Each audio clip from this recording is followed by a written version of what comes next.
Piala Asia Futsal 2026 yang berlangsung di Jakarta atau Indonesia sebagai tuan rumah sudah berakhir. Kita sudah tahu bersama bahwa timnas futsal kita meraih predikat sebagai runner up atau juara kedua Piala Asia Futsal 2026 setelah kalah dalam pertandingan yang sangat seru, sangat menegangkan melawan juara bertahan Iran. Kita kalah terhormat, ya, bertarung 5-5 di dalam seluruh rangkaian pertandingan, plus ada perpanjangan 2 kali 5 menit, dan kalah dengan 5-6 dalam adu tendangan penalti. Perjuangan yang luar biasa, sampai titik darah penghabisan, dilakukan oleh tim asuhan Hector Souto ini. Muhammad Iqbal dan kawan-kawan sudah memberikan yang terbaik untuk bisa melangkah sampai ke final. Saya kira ini tidak bisa terbayangkan sebelum Piala Asia itu dimulai di Indonesia. Ya, bahkan untuk bisa ke semifinal aja sudah kita memberikan acungan jempol. Ya, di saat kita mengalahkan Vietnam dengan 3-2 di perempat final dan melaju ke semifinal, dan akhirnya kita membuat kejutan juga.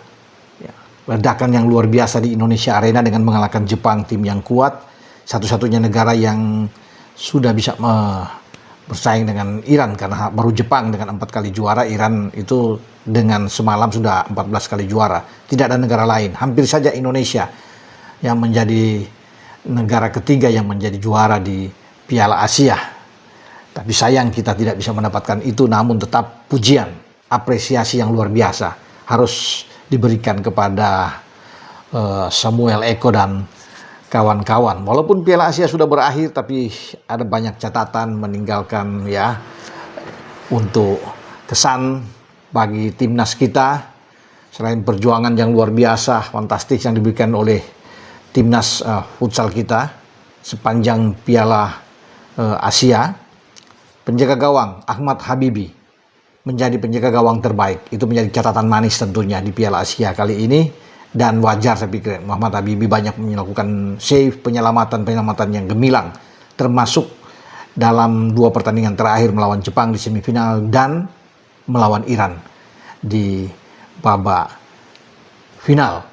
Nah, itu luar biasa memang, dan kita bisa mencetak 24 gol dari fase grup, ya, ada 3 pertandingan, kemudian ada 2 pertandingan melawan Vietnam dan Jepang, sampai pertandingan ke-6 melawan Iran. 24 gol dan hanya kemasukan 14 gol.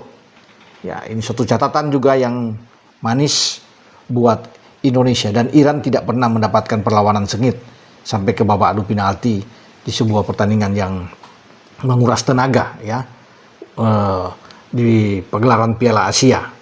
Dan Indonesia lah satu-satunya tim yang mampu menggelontorkan 5 gol ke gawang Iran. Ini satu catatan juga yang manis, ya, untuk bisa bikin Iran itu ketar-ketir, ya, was-was, tegang juga mereka sampai akhir pertandingan, karena mereka sejak unggul 1 gol di babak pertama terus ketinggalan 3-1, ya, mereka tertinggal, kemudian sampai dengan 4-3, 5-4 mereka selalu tertinggal sebelum akhirnya mereka bisa menyamakan 5-5 dan menang melawan adu penalti melawan kita. Ini merupakan pertandingan tersulit yang dialami, ya, atau diselesaikan oleh pemain-pemain Iran di Piala Asia 2026. Nah, bagi Indonesia tentunya ini satu kebanggaan yang perlu untuk menjadi catatan, ya, yang tidak bisa dilupakan, karena sulit untuk bisa masuk ke babak final, teman-teman, ya, untuk Piala Asia. Ya, ditopang juga, ya, terima kasih banyak kepada seluruh penonton yang selalu datang memadati di Indonesia Arena, karena tanpa penonton juga yang memberikan semangat, ini akan berpengaruh besar terhadap penampilan Muhammad Iqbal dan kawan-kawan, ya. Dan kita juga bersyukur, ya, bahwa kita punya pelatih hebat seperti Hector Souto, ya, yang sudah membesut tim ini, dan dia sudah membuktikan sebagai pelatih yang sangat baik, ya, untuk bisa membawa tim futsal kita melaju jauh sampai ke babak final di Piala Asia. Target selanjutnya tentunya adalah Piala Dunia ya. Futsal 2 tahun lagi 2028 ya, semoga kita bisa ikut ya, dan kita bersaing di sana karena penyelenggaraan Piala Asia kali ini tidak menentukan untuk bisa menjadi peserta, walaupun Iran dan Indonesia melaju ke babak final untuk di Piala Dunia nantinya 2028 harus ikut di kualifikasi teman-teman ya. Dengan saya Bung Ropan berbicara.